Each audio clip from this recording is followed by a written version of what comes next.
सकेनौँ। यस्ता बतास भन्नुहोस्, अरू कुनै भन्नुहोस् के माफिया एकाधा दलाल बोल्छ होला, चौधरी ग्रुप होला, यहाँ त हरेक छ नि त। हेर्नुहोस्, सार्वजनिक सम्पत्ति वन जङ्गलहरू चाहिँ अधिग्रहण गरेर चाहिँ चन्दागिरीकै कुरा गर्नुहोस्, सबैमा दलका शीर्ष तहका त्यही नेताहरू चाटुकारहरू त्यहाँ चाहिँ मिलमत नभइकन यो गर्न सकिन्न। प्रवृत्ति र भ्रष्टाचार, कमिसन, लुटपत्र, ब्युरोक्रेसीभित्र त्यत्तिकै छ, सेना पुलिसभित्र त्यत्तिकै छ, अदालतभित्र त्यत्तिकै छ। सबै क्षेत्र हेर्दाखेरि हेर्नुहोस्, कोही पनि आशा गर्न लागेको क्षेत्र त्यही त्रुटिपूर्ण महाकाली सम्झौता राष्ट्रघाती नै हो। व्यक्तिगत रूपमा कहिले के भन्छ त्यसको जिम्मा मैले लिने कुरो भएन। राष्ट्रघाती सम्झौता हो भन्ने कुरा त चुच्चे नसा लिपुलेक लिम्पिया धुराको नक्सा सार्वजनिक गर्दाखेरि पनि महाकालीको मुहान उल्लेख गरेर महाकाली सन्धि नगरिएको कारणले गर्दा, त्यो काली नदीको मुहान उल्लेख गरेर नगरिएको कारणले गर्दा हामीलाई कति समस्या आयो। प्रधानमन्त्री र केपी शर्मा ओली फेरि संवादको क्रममा जुटेका छन् एमसिसीको लागि। महाकाली जस्तै सन्धि बनाउन खोजेका हुन् कि के हो खास? अब यो हेर्नु, यो एमसिसी भनेको यति ठुलो बेइमानी राष्ट्रघात हो। मैले अघि नै भने कीर्ति सोहोली सन्धिको नयाँ संस्करण जस्तै हो। यो इस्ट इन्डिया कम्पनीको नयाँ संस्करण हो। यो हामीले सुरुदेखि नै यसको वकालत गर्दै विरुद्ध वकालत गर्दै आइरहेका छौँ।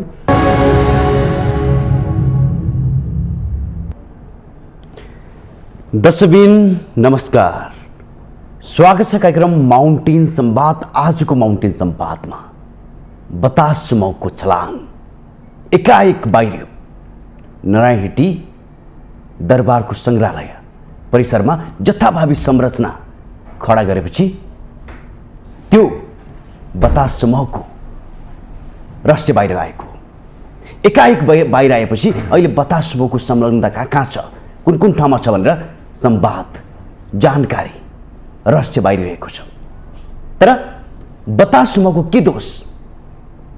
सबै राजनीतिक दलहरूसँग साँठगाँठ बतास समूहको रहेछ, अर्थात् आनन्द राज बतासको राम्रो कनेक्सन रहेछ। उहाँहरूकै सहकार्यमा बतास समूहको छलाङ देशभरि, देशका धेरै ठाउँहरूमा, अझ भन्नै पर्दाखेरि जो हाम्रा पुर्खाहरूले, शासकहरूले बनाएका ऐतिहासिक महत्त्व बोकेका संरचनाहरू उहाँको कब्जामा परेका रहेछन्। उहाँले राजनीतिक पार्टीहरूसँग राम्रो साँठगाँठ गरेर यी ऐतिहासिक धरोहरलाई आफ्नो कब्जामा ल्याएर अकुश सम्पत्ति कमाउने अड्डा बनाइरहेका रहेछन्। त्यो एकपछि अर्को बाहिर आइरहेको छ। बतास समूहले प्रायःजसो ऐतिहासिक संरचनालाई आफ्नो कब्जामा ल्याउने, सस्तोभन्दा सस्तोमा भाडामा लिएर महँगोमा भाडा लाउने काम पनि बतास समूहले गरिरहेको छ। यसको जवाबदेही राजनीतिक दल हुन्, तर राजनीतिक दललाई दोष लगाएको देखिँदैन। तर आनन्दराज बतासलाई मात्रै यहाँ हामी दोषी देखिरहेका छौँ। यो दोष आनन्दरामको होइन, आनन्दराजको होइन, दोषी राजनीतिक पार्टी हो। कि यसकै लागि देशमा गणतन्त्र लोकतन्त्र आएको हो? बहुदलीय व्यवस्था यसकै लागि हटेको थियो? आज जसरी हरेक ठाउँमा जुन किसिमको रहस्य बाहिर आउँछ त्यहाँ राजनीतिक दलको साँठगाँठ देखिन्छ। चाहे ओम्नी काण्ड होस्, व्हाइट बडी काण्ड होस्, चाहे बालवाटारको जग्गा प्रकरणको काण्ड होस्, हरेक ठाउँमा अहिलेका शासकहरूको नाम कतै न कतै जोडेको देखिन्छ। अनि छाती ठोकेर भन्छ हामीलाई कारबाही गर्नुहोस् न। त्यसको लागि अख्तियार छ, अख्तियारमा पनि उहाँहरूकै मान्छे छ। त्यसको लागि अदालत छन् भन्छन्, त्यहाँ अदालतभित्र पनि राजनीतिक नियुक्ति छ। अनि देश लुट्नुको लागि, देश तहसनहस बनाउनुको लागि कि देशमा गणतन्त्र आएको हो, लोकतन्त्र आएको हो? यदि होइन भने यसरी राजनीतिक पावरमा ऐतिहासिक महत्त्व बोकेका सम्पदामाथि यसरी दोहन हुनुले के सङ्केत गरिरहेको छ? के साँच्चै हाम्रा देशका पार्टीहरू राजनीतिक लुटेरा हुन् भन्ने सङ्केत आम जनताले बुझिरहेका छन्। यसको जवाब आज हामी खोज्नेछौँ, माग्नेछौँ, किन यस्तो भइरहेको छ। त्यसैगरी पृथ्वीनारायण शाहको 2 दिनपछि अर्थात् पौष 27 गते पृथ्वीनारायण शाहको जन्मको दिन आउँदैछ। उहाँको दिनलाई सम्झिने हो भने उहाँले देश निर्माणको लागि, सम्पदा निर्माणको लागि निकै नै महत्त्वपूर्ण भूमिका खेलेका छन्। तर 62-63 को आन्दोलनमा हाम्रा शासकहरूको मूर्तिहरू, पूर्व राजाहरूको मूर्तिहरू ढलाइयो, भत्काइयो। उहाँहरूकै संवादमा, पार्टीका नेताहरूको संवादमा, उत्साहमा आम जनताले उहाँहरूका मूर्तिहरूलाई तहस-नहस पारियो। कि यसकै लागि थियो? आज देश लुट्नुको लागि थियो कि देशका मुद्दामा आज संवाद हुन सकेको छ कि छैन? आज हामी यो पाठमा रहेर संवाद दिनुहोस्। त्यसैगरी एमसिसीको विषय अझै पनि निर्कौल हुन सकेको छैन। हिजो मात्रै अर्थात् शनिबार प्रधानमन्त्री तथा नेपाली काङ्ग्रेसका सभापति शेरबहादुर देउवा र नेकपा एमालेका अध्यक्ष केपी शर्मा ओलीबीच एमसीसीको बारेमा संवाद भएको छ। दुवै पक्षले एमसीसी पास गर्नुपर्छ भन्ने सङ्केत देखाएका छन्। किन, के को लागि? आज यो बारेमा पनि हामी संवाद गर्नेछौँ। संवादको लागि हामीसँग जोडिनु भएको छ नेकपा एमालेका नेता आरसी न्यौपाने। उहाँसँग हामी विशेष संवाद गर्नेछौँ। अब भने आजको संवादमा उहाँलाई जोड्न चाहन्छु। तपाईँलाई स्वागत छ। हजुर नमस्कार। अब एकपछि अर्को चाहिँ काण्डहरू बाहिर आउँछन्। अन्ततः फेरि राजनीतिक पार्टीहरूकै नाम जोडिन्छ। तपाईँहरू पनि 62-63को आन्दोलनकर्ता हो। देशमा परिवर्तन ल्याउनुपर्छ भनेर लामो समयदेखिको शासन अर्थात् राजाको शासनकाललाई अन्त्य गरेर तपाईँहरूले गणतन्त्र ल्याउनुभयो। यसकै लागि हो नेपालको राष्ट्रिय राजनीतिले जुन खालको परिवर्तन खोजेको थियो र त्यो सामाजिक न्याय रूपान्तरण हुनुपर्ने थियो, त्यो हुन नसक्नका पछाडिका केही वैज्ञानिक कारणहरू छन्।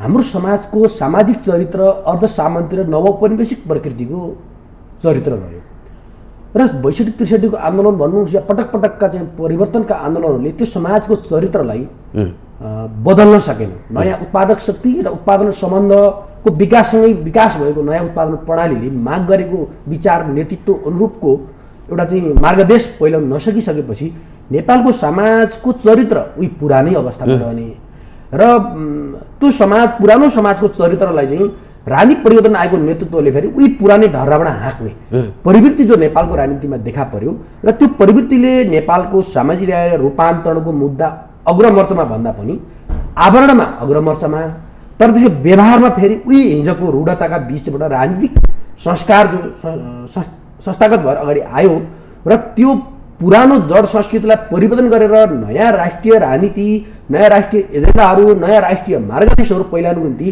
परिवर्तन पछिका राजनीतिक दल र तिनका नेतृत्वले जुन हिसाबबाट राष्ट्रिय मुद्दाहरू, राष्ट्रिय एजेन्डाहरू बोकेर अगाडि जानुपर्ने त्यहाँनिर हाम्रा दलहरू, हाम्रा परिवर्तनकामी हामीहरू चुक्न पुग्यौँ र चुक्न पुगिसकेपछि स्वाभाविक रूपमा समाजको चरित्र हिजोकी अर्धसामन्ती र अझ नवौपनिवेशिक प्रकृतिको समाजको चरित्र रह्यो र नवौपनिवेशिक भनेको समाजमा भएको राष्ट्रिय पुँजीको विकास भन्दा पनि राष्ट्रघाती पुँजीको विकास गर्ने, परनिर्भर अर्थतन्त्रको विकास गर्ने, त्यति कला, साहित्य, संस्कृति, राजनीति, इतिहास कुनै पनि हाम्रो उषाकालीन मूल्य मान्यताको सम्मान नगर्ने र दलाल चरित्रको विकास गर्ने अर्थात् राजनीतिक आदर्शलाई बिक्रीको मालमा अथवा विचार सिद्धान्तलाई विभर्मीकरण गर्दै दलाल पुँजीवादीकरण गर्ने प्रक्रिया जो आरम्भ भयो नि, हो त्यसैको परिणति आज हामीले परिवर्तन गरेको यति दशकौँ हुँदा पनि हामीले सामाजिक जीवनमा एउटा राष्ट्रिय स्वत्व रक्षाको प्रश्नलाई महत्त्वपूर्ण अङ्ग बनाएर जान सकेनौँ, राष्ट्रिय मुद्दाहरूलाई जनतासँग जोडेर लान सकेनौँ र राष्ट्रियता, स्वतन्त्रता, अखण्डता र सार्वभौमिकताका मुद्दाहरूलाई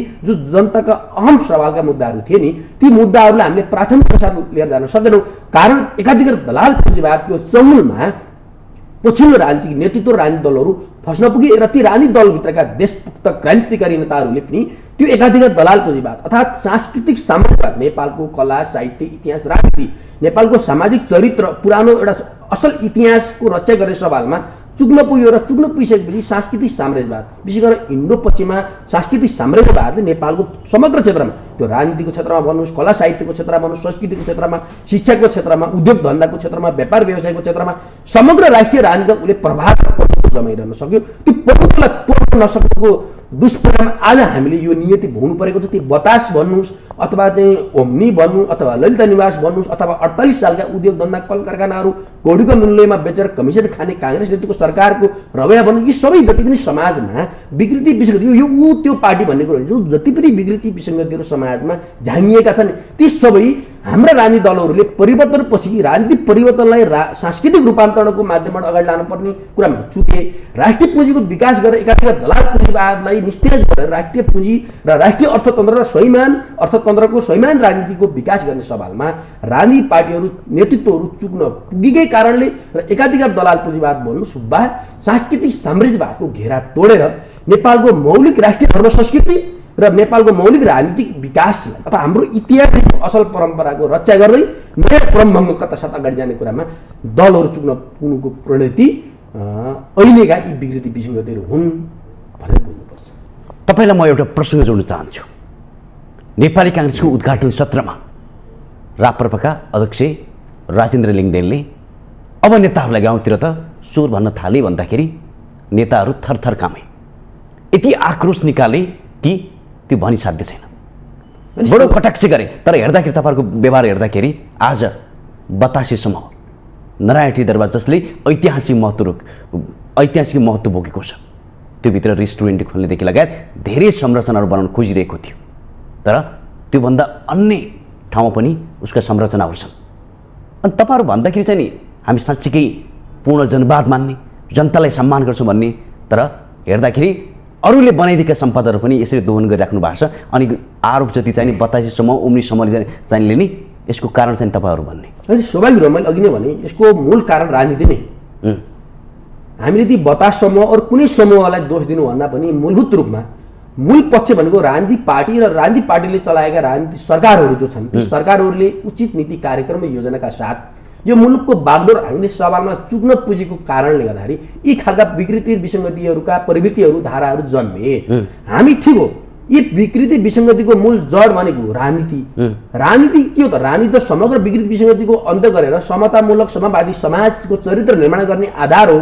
त्यो आधारलाई सही ढङ्गले चाहिँ उचित दिशामा मार्गदर्शन गर्न नसकेको कारणले गर्दाखेरि स्वाभाविक रूपमा त्यहाँनिर चाहिँ अरू शक्तिहरू, विकृति विसङ्गतिका पक्षधरहरू, दलाल पुँजीपतिहरू, नाफाखोरहरू, सुदखोरहरू, व्यापारीहरू, दलालहरू खेल्ने मौका पाए र त्यो खेल्नको पछाडि हामीले ल्याएको परिवर्तन पछिका सरकारले बनाउनु पर्ने ऐन कानुनहरू, संसदले देशको पक्षमा, जनताको पक्षमा, देश र जनतापछि जिम्मेवार र जवाफदेही भनेर चाहिँ ऐन कानुनहरू निर्माण गर्ने कुराहरूमा ध्यान नपुर्याएर केवल एउटा मुठीभर व्यक्तिहरूको घेरामा पर्ने र खल्ती भरिदिनेलाई नेता बनाउने र खल्ती आफ्नो चुनावी खर्च बनोस् अथवा राजनीतिक खर्च दिने एकाधिकार दलाल पुँजीवादका चाटुकारहरूलाई नजिक राखेर पार्टीमा नेतृत्वमा ल्याउने प्रक्रिया, त्यो हिजो काङ्ग्रेस भन्नुहोस्, एमाले भन्नुहोस्, माओवादी भन्नुहोस्, राप्रपा भन्नुहोस्, पछिका बहुदल पछिका सबै राजनीतिक पार्टीहरूमा त्यो देखा पर्यो। आत्मकेन्द्रित अवसरवाद, निस्वार्थपूर्तिका अभ्यासहरू जसरी चाहिँ नेपालीको राजनीतिक दलहरूभित्र घुस्यो नि, त्यो कारण नै अहिलेका विकृतिको कारण। अब हामीले राजनीतिक पार्टीको विकल्प त राजनीतिक पार्टी नै हो। फेरि यसको अर्थ के भने दलालहरूको विरुद्ध, माफियाहरूका विरुद्ध हामीले निर्मम रूपमा चाहिँ प्रहार गर्नु निम्ति मूलभूत रूपमा हाम्रा कानुनमा भएका त्रुटिपूर्ण प्रावधानलाई सच्याउनु पर्यो। उनीहरूले त कानुनको सहारा लिएर चाहिँ उनीहरूले कानुनी ढङ्गबाट सम्झौता गरेर अगाडि बढेका छन्। कानुनभित्र भएका त्रुटिहरू, सार्वजनिक सम्पत्तिको रक्षाका सवालमा कानुनमा के त्रुटि छन् अब त अविलम्ब सच्याएर चाहिँ कानुनमा जस्तै सार्वजनिक महत्त्वका, पौराणिक महत्त्वका धार्मिक स्थलहरूलाई खुलै राख्ने कुरा अथवा त्यो सार्वजनिक स्थलहरूलाई सुरक्षित गरेर भोलिको पुस्तालाई सुरक्षित रूपमा अब त जिम्मा दिने कुरामा यदि राज्य सरकार हामी राजनीतिक पार्टीहरू चुक्यौँ भने भोलिको पुस्ताले त हामीलाई धिक्कार छ। धिक्कारी मात्रै होइन, हाम्रो सम्पदाको रक्षा हामीले गर्न सकेनौँ भने त्यो राष्ट्रियताको रक्षा नगर्नु सरह हुन्छ, राष्ट्रघात पनि हो। त्यो दलाल पुँजीवाद, सांस्कृतिक साम्राज्यवादको प्रभुत्व बन्नु भनेको, यहाँको मौलिक धर्म कला संस्कृति प्रहार गर्नु भनेको, यहाँका सार्वजनिक सम्पत्तिहरूको हिनाबिना गर्ने भन्ने कुरो, मुठीभर व्यक्तिहरूले चाहिँ कौडीको मूल्यमा खाएर दोहन गर्ने भन्ने कुरा त अर्को राष्ट्रघात पनि हो। र यसले बिस्तारै बिस्तारै यो प्रवृत्ति निरन्तर रह्यो भने राष्ट्र विघटन उन्मुख गराउन लान्छ। यस्ता प्रवृत्तिहरूले राज्यलाई असफल पनि बनाउन सक्छ। त्यसैले अब राज्य असफल बन्न त सक्दैन। संसारको प्राचीनतम मुलुकको रूपमा पहिचान बनाएको कि नेपाललाई हामी असफल राष्ट्र बनाउन दिनुहुन्छ हुँदैन। त्यसैले अब देशभक्त, राष्ट्रवादी, क्रान्तिकारी सबै राजनीतिक पार्टीभित्रका इमान्दार मानिसहरू, कार्यकर्ताहरू, नेताहरूले अब सामाजिक न्याय र रूपान्तरणको निम्ति कदम अगाडि बढाउनु पर्यो। साहस र शौर्य, वीरता र शक्तिका साथ चाहिँ तपाईँको विकृति विसङ्गतिलाई प्रहार गरेर त्यसलाई सिद्धान्त र जीवन व्यवहारमा एकरूपता ल्याउनुको निम्ति अब सबै राजनीतिक पार्टीभित्रले नयाँ रूपान्तरण र नयाँ जागृति र जाँडको व्यायाम पस्कन जरुर छ। यदि हामीले त्यो पस्कन सकेनौँ भने यस्ता बतास भन्नुहोस्, अरू कुनै भन्नुहोस्, के माफिया एकातिर दलाल बोल्छ होला, चौधरी ग्रुप होला, यहाँ त हरेक छ नि त। हेर्नुहोस्, सार्वजनिक सम्पत्ति वन जङ्गलहरू चाहिँ अधिग्रहण गरेर चाहिँ चन्दागिरीकै कुरा गर्नुहोस्, सबैमा दलका शीर्ष तहका त्यही नेताहरू, चाटुकारहरू त्यहाँ चाहिँ मिलमत नभइकन यो गर्न सकिन्न। त्यसैले अब सामाजिक न्याय रूपान्तरणको निम्ति, नेपाली जनताको मुक्तिको निम्ति, राष्ट्रिय स्वत्व रक्षाको निम्ति, समृद्ध नेपाल र सुखी नेपालीको निम्ति नेकपा एमालेका अध्यक्ष केपी शर्मा ओली, नेपाली काङ्ग्रेसका सभापति शेरबहादुर देउवा, माओवादी केन्द्रका अध्यक्ष पुष्पकमल दाहाल प्रचण्ड, सबै नेताहरूले एकपटक विगतको गहिरो समीक्षा गर्नु। हामीले ल्याएको परिवर्तनका चाहिँ तपाईँको चाहिँ बाइ प्रोडक्ट, त्यसको नेगेटिभ असर कहाँ कहाँ परेको छ भन्ने बारेमा गहिरो समीक्षा गर्न जरुरी। इतिहासको हामीले गहिरो समीक्षा गर्नुपर्ने देखियो कि मार्क्सवादले पनि त्यही भन्छ।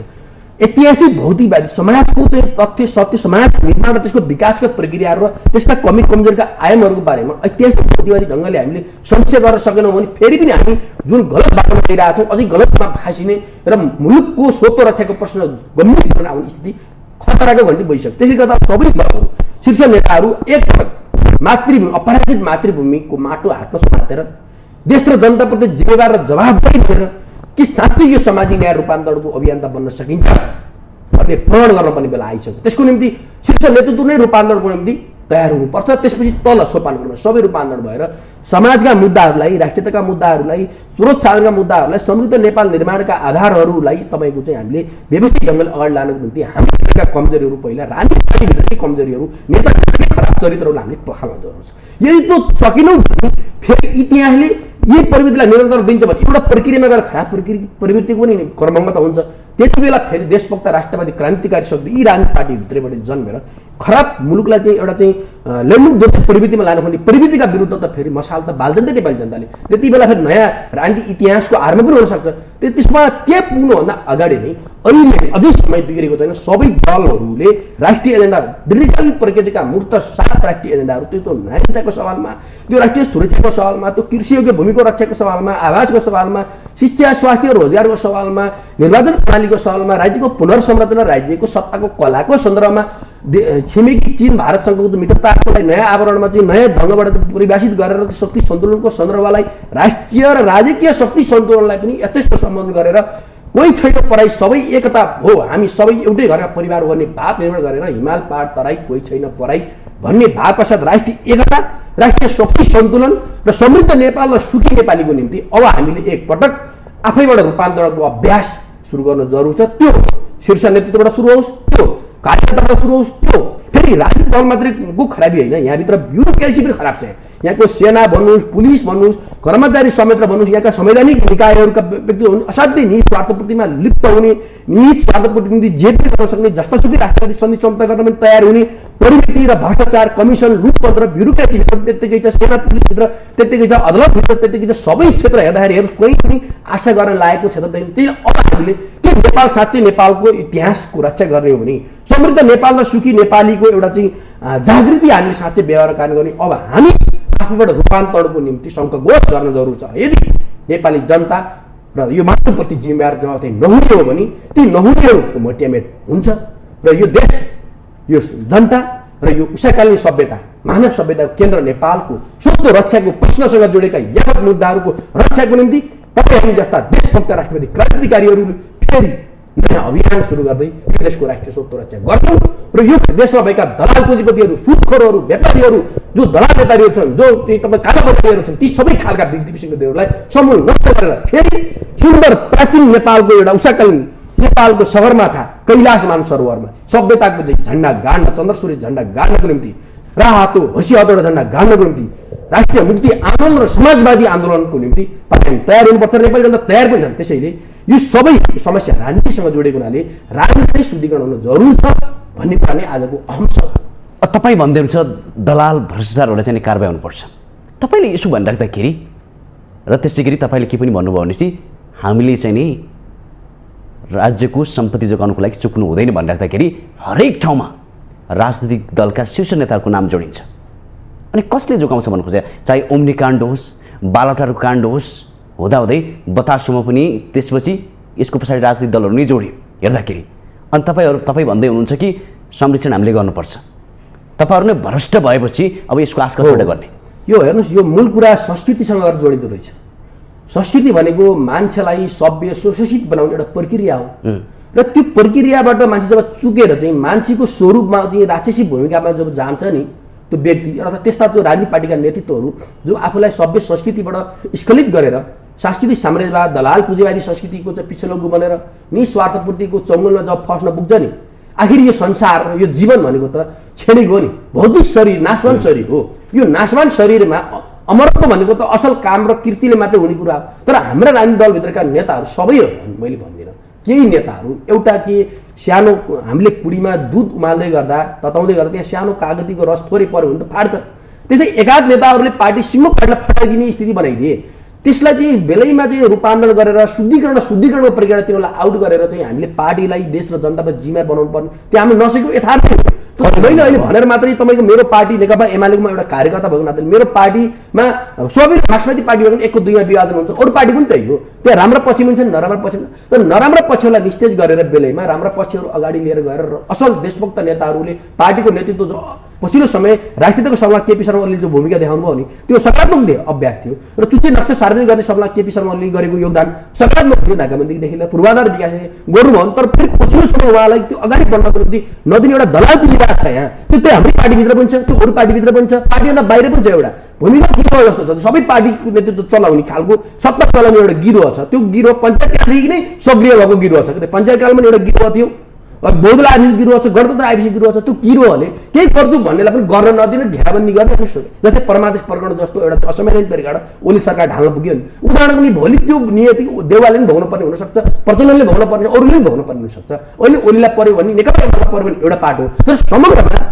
राष्ट्रलाई राज्यलाई समृद्धिको यात्रामा लान नदिने एउटा दलाल पुँजीवाद अथवा एकाधिकार दलाल पुँजीवाद जसलाई हामीले सांस्कृतिक साम्राज्यवाद पनि भन्ने गर्छौँ उसले नेपालको समृद्धि र नेपालको भू राजनीतिलाई सदैव अस्थिरता बनाइरहने नियन्त्रित अनियन्त्रित अस्थिरता बनाइरहने किन नेपालको भू राजनीति यस्तो जटिल छ कि छेउका चीन उत्तरमा चीन र दक्षिणमा भारत जस्ता शक्ति राष्ट्रहरू छन् र विश्व महाशक्ति राष्ट्रको रूपमा उदाउँदै गरेको छिमेकी चीन पनि छ फेरि छिमेकी चीन लगायत भारतलाई रणनीतिक रूपमा डिस्टर्ब गर्नको निम्ति नेपाललाई पश्चिमा साम्राज्यवादी शक्तिहरूले एकाधिकार दलाल पुँजीवादी शक्तिहरूले रणनीतिक स्वार्थप्रतिको अखडा बनाउन चाहन्छन् र त्यो अखडा बनाउनको निम्ति त नेपालको राष्ट्रिय राजनीतिले इन्ट्याक्ट राख्न दिनु भयो नि नेपालमा अस्तित्व क्षेत्र गर्नु यहाँ जाति जाति द्वन्द्व गराउने यहाँ क्षेत्र क्षेत्रको द्वन्द्व गराउने यहाँ भाषा भाषीहरूको बिचमा द्वन्द्व गराउने दलहरूको बिचमा द्वन्द्व गराउने दलहरू विभाजन गर्ने सरकारलाई अस्थिर बनाउने बहुमतको एकमात्र सरकार हुन नदिने त्यो प्रक्रिया त त्यसभित्रका आयामहरू हो नि त्यस साम्राज्यवादका रणनीतिका पाटाहरू त्यो पाटाभित्र हाम्रा सबै राजनीतिक पार्टीहरू परे पर स्थायीको सरकार हुन नसकेको कुरा चाहे त्यो 48-54 सालको गिरिजाप्रसाद 51 को भन्नुहोस् चाहे त्यसपछि शान्ति प्रक्रिया पछिका चाहिँ प्रचण्ड नेतृत्व बाबुराम नेतृत्वको सरकार माधव नेपालका सरकार ओली नेतृत्वका सरकार सधैँ अस्थिर बन्नुपर्ने कारण किन बहुमतको सरकारमा टिक्न नदिने पार्टी फुटाइदिने जुटाइदिने सबै काम बाह्य शक्तिले गर्ने आइसकेपछि त्यसलाई चिर्नको निम्ति नयाँ राजनीतिक एजेन्डाका साथ अगाडि जान दलहरू नसकेको कारणले गर्दाखेरि तपाईँको यी सबै खालका अस्थिरताहरू अन्यलताहरू अकर्मण्यताहरू विकृति विसङ्गतिहरू निराशाहरू घृणाहरू पैदा भएका छन् अब यो सबैको मूल कारण परिवर्तनपछि अरूलाई दोष थुपारे होइन त राजा थिए र राजालाई दोष थुपारे सामन्तवादले गर्दा यस्तो भयो भनेर दोषपति दरबारमा थुपारे उम्किन्न नि आज त राष्ट्रपति प्रणाली गणतान्त्रिक प्रणाली छ आज दोष त नेताहरूले गुण पनि लिनु पर्यो दोष पनि आफूले लिनु पर्यो यो प्रक्रियामा जिम्मेवार बसेको कारणले गर्दा हामीले यसको निम्ति आत्मसमीक्षा इतिहासको गहिरो समीक्षा राजनीतिक समीक्षा कति हामीले राजनीतिक परिवर्तनमा कतिपय मुद्दाहरू गलत पो बोक्यौँ कि त्यसको गहिरो र गम्भीर समीक्षा गर्न तयार नभएको कारणले गर्दाखेरि बाह्य शक्तिले बोकाएका एजेन्डाहरू यो त्यो आउन जबसम्म बोकेर हिँड्नुपर्ने बाध्यताको कारणले धर्मनिरपेक्षताको कुरा भन्नुहोस् होइन चाहिँ 7% कुराहरू भन्नुहोस् नेपालको भू राजनीतिमा कस्तो खालको संरचना आवश्यक छ नेपालको मौलिकता औपकार परिवारको रक्षा गर्दै विज्ञान कुनै विज्ञान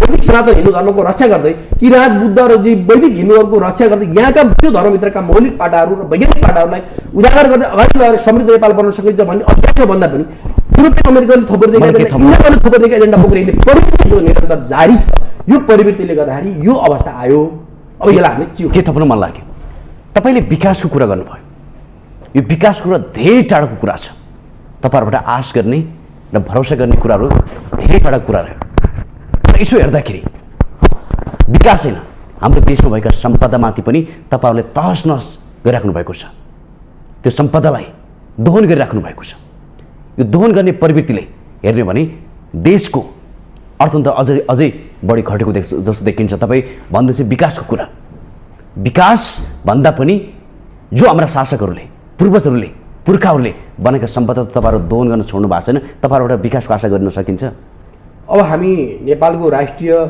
राजनीतिमा देखा परेका सबै खालका विकृति विसङ्गतिको अन्त्य गर्दै देश र जनताप्रति जिम्मेवार र जवाफदेही बन्दै अगाडि बढ्नको निम्ति सबै राजनीतिक दलहरू साँच्चीकै हृदयदेखि नै जिम्मेवार हुन जरुरी छ हो यहाँले उठाउनुभएका विषयहरू ती सबै विकृति विसङ्गतिका डङ्गुरहरू हुन् ती फोहोरहरू हुन् ती फोहोर सफा गर्नको निम्ति अब हामीले आत्मिक भौतिक संस्कृतिलाई अब व्यवहारता कानुन गर्ने सवालमा अथवा चाहिँ तपाईँको राष्ट्रिय राजनीति देशभक्तिपूर्ण राजनीतिलाई सिद्धान्तलाई जीवन व्यवहारमा उतार्दै अगाडि जानको निम्ति जनताका भावनाहरूलाई सम्बोधन गरेर अगाडि जानुपर्ने जरुरी छ नेपाली जनताले के अपेक्षा राखेका छन् हामीले यो चाहिँ गणतन्त्र आएका आज 15-20 वर्ष भइसक्यो यसमा हामीले साँच्चै सामाजिक न्याय रूपान्तरण कति गर्न सक्यौँ वा सकेनौँ र जनताको अपेक्षा के थियो यसले समाजमा कस्ता कस्ता सकारात्मक र नकारात्मक ल्यायो भन्ने कुराको ऐतिहासिक समीक्षा गरेर हामी अगाडि जान अब तयार हुनुपर्छ यदि हामी त्यो हुन तयार भएन भने यो त्योभन्दा ठुलो राष्ट्रघात केही पनि हुन्न इतिहासमा कमजोरीहरू हुन्छन् कमजोरीको गहिरो समीक्षाका साथ त्यसलाई फेरि परिवर्तन गरेर सच्याएर अगाडि जाने कुराहरू पनि हुन्छ त्यसैले गर्दा अब हामीहरू अलिक बढी जिम्मेवार भएर देशप्रति जिम्मेवार भएर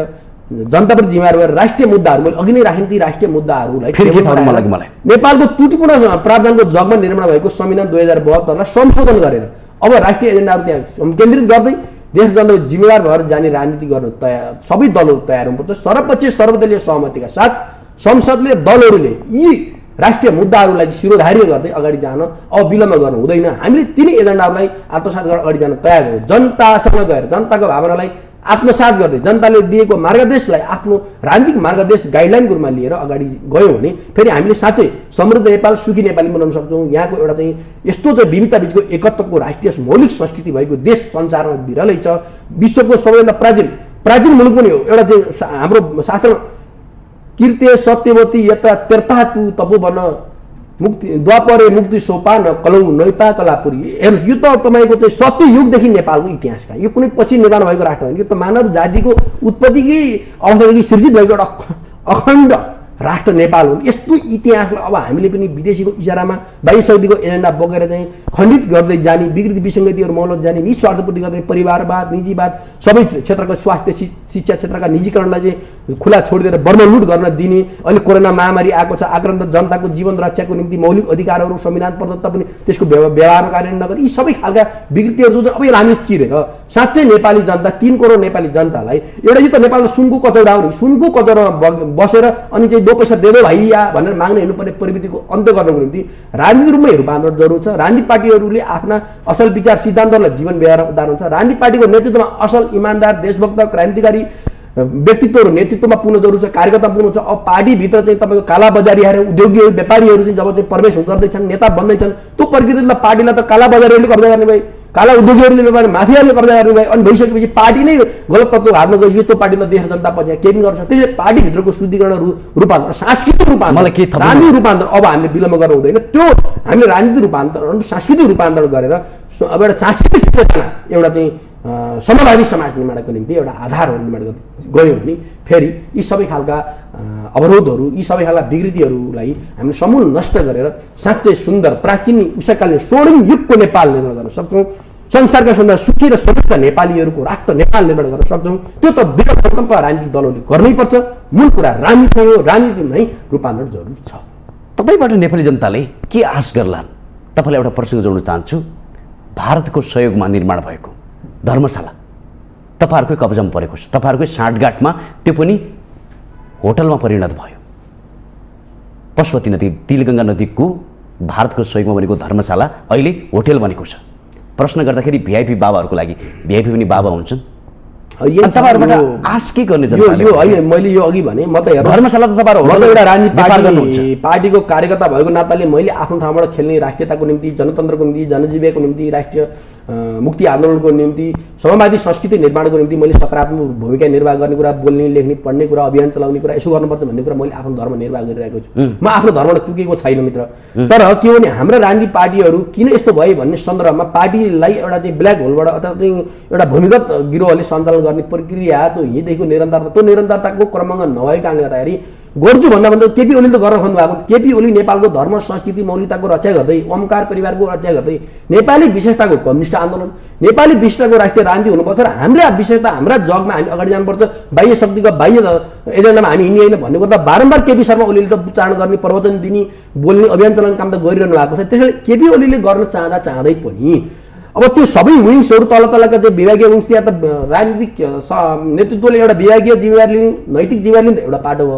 त भित्र नेपालको ब्युरोक्रेसीभित्र यस्तो घुसिया कर्मचारी संयन्त्र छ यस्तो बदमास सिस्टममा तपाईँको ब्युरोक्राट छ कि त्यो ब्युरोक्राटले तपाईँको राजनीतिक दलहरूले गर्न खोजेका एजेन्डा राम्रोसँग ल्याउँदा टाइममा नगरिदिने विषयान्तर गराइदिने र मिल्दैन हजुर भनेर चाहिँ कानुनका अब्जेक्सनहरू सिर्जना गराएर भए नभएका एउटा चाहिँ अब्स्ट्याकलहरू सिर्जना गराएर एउटा राजनीतिक पार्टीलाई सही गाइडलाइन गर्ने सवालमा ब्युरोक्रेसीका केही शीर्ष तहका ब्युरोक्राटहरू पनि बेइमान भएको कारणले गर्दा यो अवस्था आउनुभएको। जस्तै तपाईँको विभागीय कामको सवालमा योगेश भट्टराईले मैले केही गरेको छैन कोही हस्ताक्षर गरेको छैन मैले आदेशै दिएको छैन यो बतासको सवाल नारायणको काण्डमा भन्ने कुराहरू जस्तै छ। अथवा त मन्त्रालयको विभाग कर्मचारी संयन्त्रका राइटभित्रका अधिकार सबै मन्त्रीले सबै प्रधानमन्त्रीले हेर्ने भन्ने कुरो त विभागका कर्मचारीहरू त्यसका चाहिँ प्रमुखहरू हाकिमहरूले पनि राष्ट्रिय स्वतन्त्र रक्षाको सवालमा र सार्वजनिक सम्पत्तिको रक्षाको सवालमा त जिम्मेवार हुनु पर्दैन। एउटा नेताले सबै ठाउँमा आँखा पुर्याउन सक्छ र सक्दैन नि त। कर्मचारी संयन्त्र पनि खराब छ नेपालमा, सबै कर्मचारी होइन, देशभक्त राष्ट्रवादी क्रान्तिकारी राम्रा इमान्दार कर्मचारीको पङ्क्ति पनि छ तल्लो हिमाचल, तर केही यस्तो भ्रष्ट कर्मचारीको संयन्त्र छ कि त्यो जालो नतोड्दासम्म नेपालले केही पनि गर्न सक्दैन कि। हेर्नु म त राजनीति पार्टीमा मात्रै दोष दिनु, यहाँ ब्युरोक्रेसी पनि खराब छ। अनि त्यसले राजनीति पार्टी ब्युरोक्रेसी भूमिगत गिरुवा पनि छ। यी सबै खालका चाहिँ अवयवहरू जो भूमिगत समूहहरू छन्, यसलाई यिनका चाहिँ कुदृष्टिहरू, कुविचारहरू, कुकर्महरूलाई हामी समूल नष्ट गर्नको निम्ति अब फेरि नयाँ जागरण, नयाँ सङ्घोष, नयाँ सङ्कल्प, नयाँ दृढता र प्रतिबद्धता जरुर भयो। त्यो गरेर अगाडि जानुपर्छ। यी हिजोका सार्वजनिक सम्पत्तिहरूलाई माफियाहरूलाई दिने सवाललाई जान कमजोरी भयो, अब त्यसलाई सच्याउनुपर्छ, त्यसलाई रिकरेक्सन भयो। त्यसलाई चाहिँ अब तपाईँको राष्ट्रिय कतिपय भाडामा दिनुपर्ने ठाउँ मिल्ने ठाउँहरू छ नि, ठिक छ, त्यसलाई उचित मूल्याङ्कन गरेर दिनु पर्यो। दिनु मैले यस्ता पौराणिक महत्त्वको दरबार जस्ताहरू कुरा धर्मशाला निर्माण गर्न लागेको व्यापार लाग्यो, त्यो त गरिब दुखी आएर बस्ने हो नि धर्मशालामा त। वैदिक हिन्दू धर्म संस्कृति मानव पशुपतिमा आउने यात्रीहरू चाहिँ नेपाल हिमतखण्ड जुनसुकै क्षेत्रका आएपछि निमुखाहरू जो ठुला महँगा होटलमा बस्न सक्दैनन्, त्यसलाई धर्मशाला हुनु त त्यहाँ बसेर निःशुल्क खाना बस्न दिने व्यवस्थाको लागि बनाइया हो नि। अनि एउटा व्यापारीलाई चाहिँ तपाईँको चाहिँ 3 स्टार 5 स्टारको हैसियत प्रदान गरेर चाहिँ नाफा कमाउनुको लागि दिने त त्यो गलत हो। त्यो जसले गरे पनि त्यो गलत काम हो। साथीहरूले ममा भन्नुहोस् र त्यसले जहाँ जहाँ कमजोरी भएन अब त्यो साँच्चै व्यापारीको मात्रै सच्याइएर तिनीलाई चाहिँ सम्झौता, गलत सम्झौताहरू तोडेर अगाडि जानुहुन्थ्यो। अहिलेका मन्त्री प्रेम आलेले जो भूमिका खेल्नु भएको छ, उहाँ निरन्तर खुट्टा नकमाइकन अगाडि बढ्नु होला। एकछिन सेलिब्रेटी बन्नको निम्ति, कस्मेटिक पोलिटिक्सको निम्ति उहाँले चाहिँ त्यो भूमिका चाल्नु हो नि त, त्यो त बेकार छ, एकछिनपछि थाहा भइहाल्छ। होइन भने देशैभरिका जति पनि छन् हाम्रा नेपाल मात्रै बाहिर पनि छ, राजदूतावासहरू पनि खोलेका जग्गाहरू पनि हिँडे भएका छन् विदेशतिर भन्ने कुराहरू छ। त्यसले अब सार्वजनिक सम्पत्तिहरूको किन कहाँ कति छ भन्ने कुरा ल्याउने र कसैले दुरुपयोग गरेको छ, कसैले चाहिँ निज स्वार्थको निम्ति आफ्नो नाममा दर्ता गरिदिए लालपुर सब खारेज गरेर अब राष्ट्रको दायित्वभित्र, राष्ट्रको स्वामित्वभित्र ल्याउनको निम्ति अब कुनै कदम, सबै कदम चाल्न जरुर छ। त्यसको निम्ति सरकार, राजनीतिक दलहरू, नागरिक अभियन्ताहरू, पत्रकार, बुद्धिजीवी, साहित्यकार, लेखक, शोषित कवि, कवि कलाकार, सबै राजनीतिक कर्मीहरू, सबै देशभक्तहरू इमानदार भएर अब अभियान चलाइसकेपछि अब हिँड भएका कमजोरीहरूलाई हामी सच्याएर जान सक्छौँ र यो देशको सार्वजनिक सम्पत्ति, यो देशको राष्ट्रिय राजनीति, यो देशका जनताको उज्जवल भविष्यको निम्ति हामीले काम गर्न सक्छौँ। त्यसको निम्ति उचित कार्ययोजनाका साथ कार्य सम्पादन जरुरी छ। तपाईँले भन्नुभयो हाम्रो पालामा, अर्थात् हाम्रो पार्टीको सरकारले धेरै काम गर्यो, तपाईँहरूको पार्टीले धेरै काम गर्यो। एउटा सबैभन्दा लोकप्रिय काम गरेको पशुपति शर्माको गाना तपाईँले बन्द गर्न लाउनुभयो। उसले सम्भवतः त्यही कुरा बोलेको थियो, लुट्नु सक्यो लुट कान्छ, त्यो शब्द बोलेको थियो। त्यो तपाईँहरूले तछाड मछाड गरेर त्यो गाना बन्द गर्न लाउनु होइन। हामीले बन्द गर्ने वाक किन तपाईँलाई सुहाया भएर लोकतन्त्रमा हेर्नुहोस्, म पनि एउटा कलम चलाउने, रचनात्मक आलोचना पस्कने एउटा संस्कृति कर्मी पनि हो, लेखक पनि हो, बुद्धिजीवी पनि भएको नाताले, राजनीतिक पार्टीबाट कार्यकर्ता भएको नाताले म त्यस्ता चाहिँ वाक स्वतन्त्रताका कुराहरूमा बन्द गर्ने, निषेध गर्ने कुरा कसैले गरेको थियो त्यो कमजोरी थियो, त्यो गर्व सायद मलाई सरकारले त्यो गरेको थिएन। मलाई विश्वास छ रचनात्मक आलोचना त हुनुपर्छ। हेर्नुहोस्, राज्य सञ्चालन गर्ने शासकहरूसँग आँखा जुदाएर जब जनताले आलोचना गर्ने हैसियत राख्यो भने त्यो मुलुक अगाडि बढ्छ। आलोचनालाई निषेध गर्ने प्रक्रिया भयो भने त त्यो त ध्वंसात्मक प्रक्रियामा मुलुक जान्छ। जसले जे गरे पनि कसैलाई डर नहुने भइसकेपछि त मुलुक त खरानी हुन्छ नि। यो मुलुकको चाहिँ एउटा स्वतन्त्र रक्षाको सवालका विषयहरूमा राम्रो पक्षमा सकारात्मक परिचर्चा गर्नुपर्छ। एउटा प्रवृत्ति के छ भने राम्रो काम गरेर त्यसको परिचर्चा नगर्ने, नराम्रो कमजोरी कहाँ कहाँ छन् त्यो खोजेर मात्रै त्यसको आलोचना गर्ने प्रवृत्ति, त्यो खराब प्रवृत्ति। राम्रो पनि प्रशंसा गर्नु पर्यो। केपी शर्मा ओली गएको पूर्वाधार विकास, पूर्व पश्चिम उत्तर दक्षिण राजमार्ग खोल्ने कुरा, बिहार बेल्ट एन्ड रोड इन्स्टिट्युटको कुराहरू, यातायात पारवान क्षमता गर्नेहरू कुराहरू, सूची नक्सा सार्ने गर्ने कुराहरू, नेपालमा टोटल देशैभरि सबै गाउँपालिकाहरूमा चाहिँ स्वास्थ्य अस्पताल निर्माण गर्ने कुराहरू, सुरुङ युग आरम्भ गर्ने कुरा, शिक्षा सिँचाइदेखि लिएर सबै खालका चाहिँ सिँचाइको विविध योजना ल्याएर कार्यान्वयन गर्ने कुराहरू, यो कुराहरू त फेरि केपी शर्मा ओलीले गरेका सकारात्मक काम पनि त छन् नि। त्यसको परिचर्चा पनि गरिदिनु पर्यो। आलोचना गर्नेले सकारात्मक आलोचना मात्रै गरिदिने, नराम्रो राम्रो कुराको परिचर्चा नगर्ने प्रवृत्तिले गर्दाखेरि पक्षपातपूर्ण भयो कि भन्ने कोणको बहस हुन्। तर कसैलाई पनि गीत, सङ्गीत, कला, साहित्य, संस्कृति यी सबै राजनीति, इतिहास स्वतन्त्र हुनुपर्छ र व्यक्तिको वाक स्वतन्त्रता, व्यक्तिको एउटा चाहिँ रचनात्मक आलोचना गर्ने शैली जो गीत मार्फत चाहिँ पशुपतिजीले गर्नुभएको थियो, अरूले पनि कविता मार्फत गर्लान्, लेख मार्फत गर्लान्, भाषण गरेर गर्लान्, राजनीतिक अभियान खराब गर्लान्। ती सरकारलाई सही ठाउँमा ल्याउनको निम्ति, कमजोरीलाई सच्याएर उचित मार्गमा हिँडाउनको निम्ति गरिएका अभ्यास हुन् भन्ने हिसाबले सकारात्मक बुझ्नुपर्छ। र हाम्रो नेकपा एमालेको नेतृत्वको तत्कालीन केपी शर्मा ओली प्रधानमन्त्री हुँदाको सरकारले यसरी निषेधको राजनीति गरेको थिएन। एउटा सबै फुलहरू फुल्नुपर्छ, सबै प्रतिभाहरू प्रस्फुटित हुनुपर्छ भन्ने सामाजिक चेतनाका साथ हिँडेको थियो। तर ओली सरकारलाई पनि त्यही पार्टीभित्रका केही खराब प्रवृत्तिहरूको प्रवृत्ति, मादक प्रवृत्ति जस्ता प्रवृत्ति, प्रसन्न प्रवृत्तिहरू जस्ता प्रवृत्तिले गर्न दिएन नि। ती प्रवृत्तिहरूको कारणले उहाँले सोचे जस्तो बाटोमा लान ड्राइभ गर्न सक्नु भएन अथवा सक्नुभयो, त्यो इतिहासको मूल्याङ्कन विषय हो। तर मलाई लाग्छ उहाँले जतिसम्म गर्नुभएकै हो भन्ने लाग्छ। त्यस तर कमी कमजोरीहरू पनि भएर त्यसलाई फेरि सच्याएर जाने कुरामा उहाँले कन्डिसन गर्नु जस्तो लाग्दैन। त्यसले यसलाई समग्रतामा मूल्याङ्कन गर्नुपर्छ भन्ने लाग्छ मलाई। तपाईँलाई मैले के जोड्न चाहेँ भने तपाईँले भन्नुभयो कि हाम्रो सरकारको पालामा धेरै कामहरू भए। तपाईँहरूको सरकारको पालामा चाहिँ नि इन्टरनेसनल ट्रान्सपेरेन्सी संस्थाले देशमा धेरै भ्रष्टाचार भयो भनेर तथ्य बाहिर निकाल्यो। यसो हेर्ने हो भने नि त्यही बिचमा उम्नी काण्ड बाहिर निस्क्यो, व्हाइट बडी काण्ड बाहिर निस्क्यो, सुन काण्ड निस्क्यो, एनसेल काण्ड त यथावत नै छ। अनि यदि हाम्रो इतिहास हेर्ने हो भने निर्यात घटेको छ। 30% बढी निर्यात गर्ने देश आज 2% पनि निर्यात गर्न सम्भव भएको छैन। अनि तपाईँ भन्नुहुन्छ हाम्रो सरकारको पालामा यो भयो, त्यो भयो, यति विकास भयो, अनि दिन प्रतिदिन युवाहरू विदेशी रहेका छन्। के गर्नु भएको छ? सबैहरूमा सरकारको जति सम्पदाहरू लुटिरहेका छन्। सरकारको उचित कार्यदिशा सरकारले बनाउन खोज्दै पनि कतिपय बनाएर पनि त्यसलाई कार्यान्वयन गर्न सकेन। कतिपय सवालमा उचित कार्यदिशा राज्यले बनाउन पनि सकेन। कार्यदिशा सही वा गलत हुनुले सबै कुराको निर्णय गर्छ। त्यहाँदेखि यो आजदेखिको समस्या होइन कि हिजो पञ्चायत कालदेखि राणा कालदेखि थुप्रेका फोहोरहरू एमाले मात्रै जिम्मा लिन सक्दैन नि। राणा शासनकालदेखिका फोहोरहरूका डङ्गुर त थुप्रिँदै आएका छन्। ती डङ्गुरलाई त सबैले चाहिँ जिम्मा लिएर त्यसलाई चाहिँ हल गर्दै जानुपर्छ।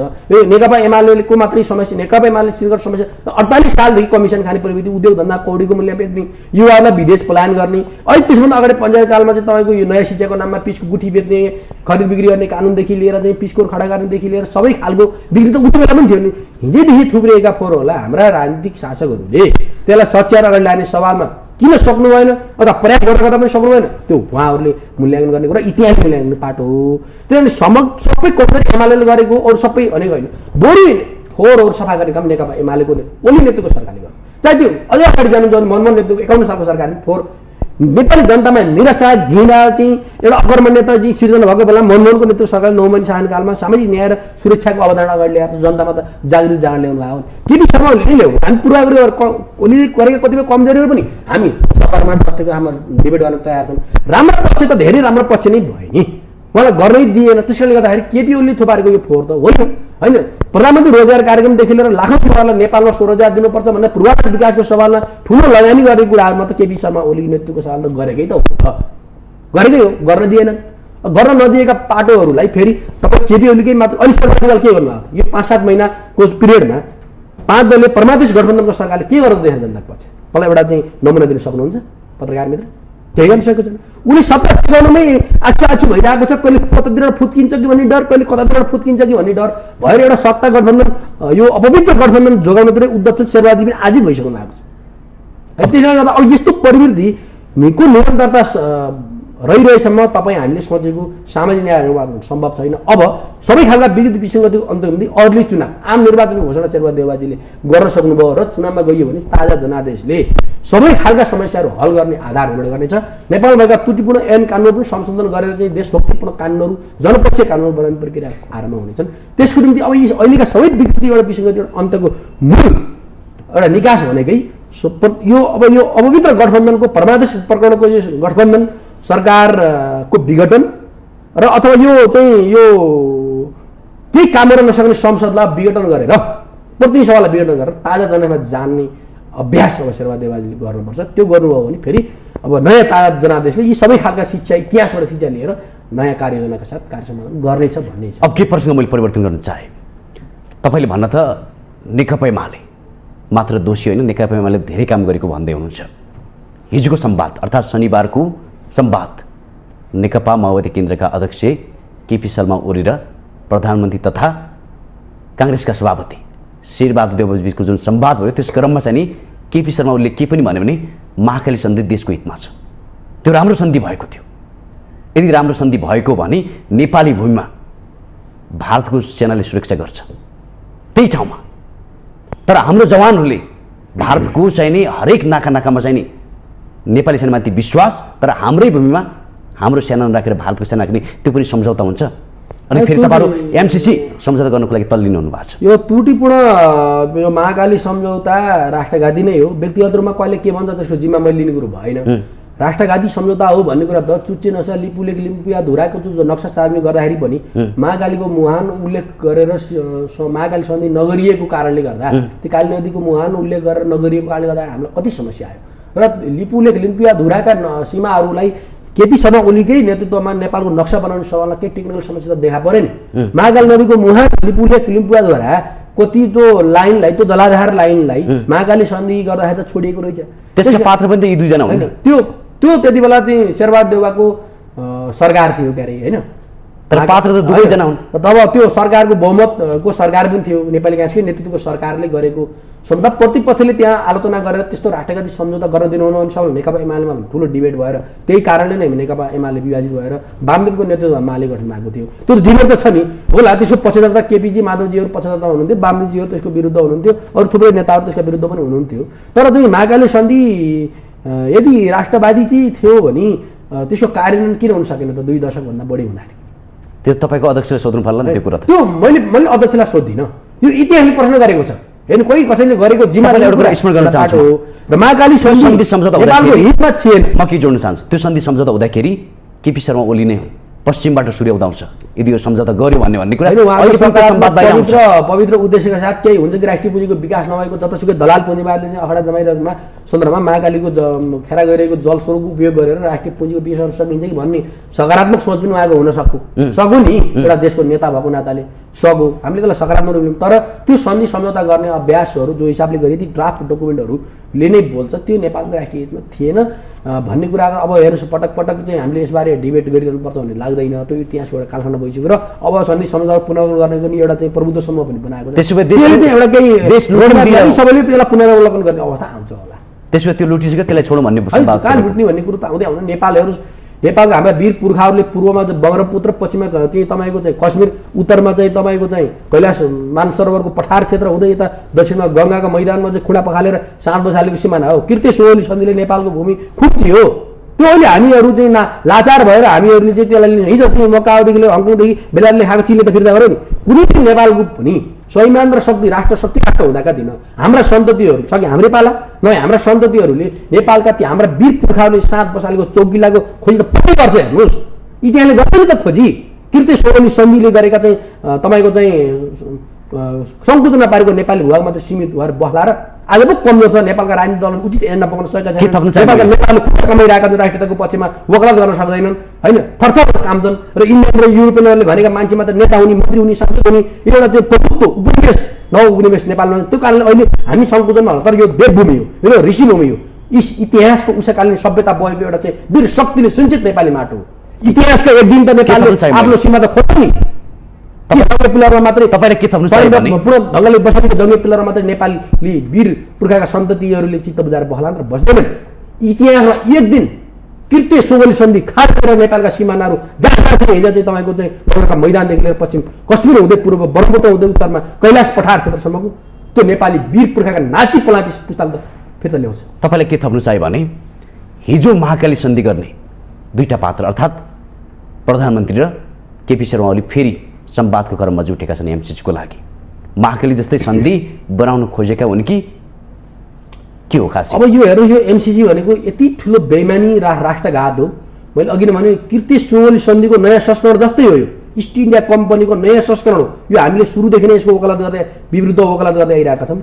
यति जनतामा झाँगिएर जाँदा त्यहाँ लेखिएका विषयहरू पनि खुलस्त खुला आँखाले चस्मा नलाइकनै देखिने गरी लेखिएका बुदाहरूमा पनि अझै पनि हाम्रा नेताहरूले सच्याउनुपर्छ, त्यो राष्ट्रघातलाई चाहिँ स्वीकार गर्नुहुन्न भन्नेतिर जानुहुन्न भने नेपाली जनताको ऐमत के छ अहिले सडकमा गाउँमा के छ? तपाईँहरूलाई पढ्न आउँदैन त्यो ऐमत जनताको ऐमतको पक्षमा रही राजनीतिक दल यो सरकार जाँदैन र जबरजस्त राष्ट्रघाती एमसिसी अनुदान सहायता सम्झौता चाहिँ कम्प्याक्ट यसलाई चाहिँ कार्यान्वयन गर्नेतिर एमसिसी खडा गरेर त्यसलाई अगाडि बढाउँछ र संसदबाट अनुमोदन गर्छ भने यिनीहरू भनेका जिउँदा लास हुन्। नेपाली होला टेक्निकल रूपमा प्राविधिक रूपमा सत्ता शक्तिमा होलान्, सरकारमा प्रधानमन्त्री होलान्, मन्त्री होलान् यिनीहरू, तर नेपाली जनताले इतिहासमा यिनीहरूलाई त्यति ठुला गद्दारको रूपमा चाहिँ चित्रित गर्नेछन्। त्यसले बेलैमा यी नेताहरूले सद्बुद्धि फिरोस् त्यहाँ पढुन् होला। नेपाली काङ्ग्रेसको नेतृत्व सरकारले गरेको राष्ट्रघात हो। अहिले के अरे हाम्रो एलिस वेल्स अमेरिकाको मन्त्री र डेभिड रान्ज लगायतले यो त इन्डो पेसिफिकै अङ्ग हो भनेर चाहिँ बनिसकेपछि त्यसमा जान हुन्न, यसलाई करेक्सन गर्नै पर्छ, यसलाई खारेज गर्नै पर्छ भन्ने नै हो। हस्, पक्कै पनि तपाईँले भने जस्तै यदि देशघाती सन्धि हुँदैछ भने र यो एमसिसी देशको हितमा छैन भने यस्तो अनुदानलाई स्वीकार्य हुनु हुँदैन। त्यसगरी बतासेसम्म तपाईँले भने जस्तै समीक्षा गरेर पार्टीहरूले यस्ता समूहहरूलाई नियन्त्रणमा लिनुपर्छ भन्दै आजको यो संवादमा जोड्नु यसको लागि धेरै धेरै धन्यवाद दिँदै बिदा हुन चाहन्छु। नमस्कार। हस्, अब नेपाल पुनर्जागरणको महाअभियान अब सुरु भएको छ। यसमा सबै राजनीतिक दल नेतृत्वहरू रूपान्तरित भएर अगाडि आउन् र नेतृत्व गरौँ। अब राष्ट्रघात, राष्ट्रिय अर्थतन्त्रको विकास विरुद्ध दलाल पुँजीवादको चाटुकार भनेर अब हिँड्ने दिन गए। बेलैमा सबैको सद्बुद्धि फिरोज पशुपतिनाथले, ऋषि सभ्यता, यो हिमवत खण्डले, ती सबै विनाशकाले विपरीत बुद्धि भएका नेता कार्यकर्ताहरूको ब्युरोक्र्याटदेखि लिएर सबैका ती दलालहरूको सद्बुद्धि फिरेर अपराजित मातृभूमिको रक्षाको निम्ति राष्ट्रिय एकता निर्माणको निम्ति अगाडि बढौँ। यो सन्देश यो 27 गते पृथ्वी जयन्ती पनि छ। पृथ्वी जयन्तीको सन्दर्भमा पनि पृथ्वीनारायण शाहले को अभियानमा निर्माण भएको आधुनिक राष्ट्र नेपाललाई थप समृद्ध बनाउनको निम्ति सबै दलहरू एकताबद्ध भएर अगाडि जानुको विकल्प छैन। हस्, पक्कै पनि दर्शकबिन जुन किसिमको व्यतिथि देशभित्र भएको छ पक्कै पनि यो शोभनीय छैन। देशका सम्बद्धतामाथि जुन किसिमको दोहन भएको छ, यो सम्बद्धतामाथि भइरहेको दोहनको बारेमा छलफल, बहस र वास्तविकता के हो भन्ने कुरामा चाहिँ नि निर्गलतामा पुगेर दोषीलाई कारबाही गर्नुपर्ने आवश्यकता छ। त्यसैगरी एमसिसीको बारे पनि संवादलाई साँच्चीकै देशको हितमा राखेर संवाद गर्नुपर्ने आवश्यकता छ र 2 दिनपछि अर्थात् 27 गते पृथ्वीनारायण शाहको जन्मदिवस पनि छ। यो दिनलाई सम्झेर सबैले एक ठाउँमा उभिएर देशको हितको लागि काम गर्नुपर्ने आवश्यकता छ भन्दै आजको संवादमा कार्यक्रम सञ्चालक खगेन्द्र विष्ट बिदा हुन चाहन्छु। नमस्कार।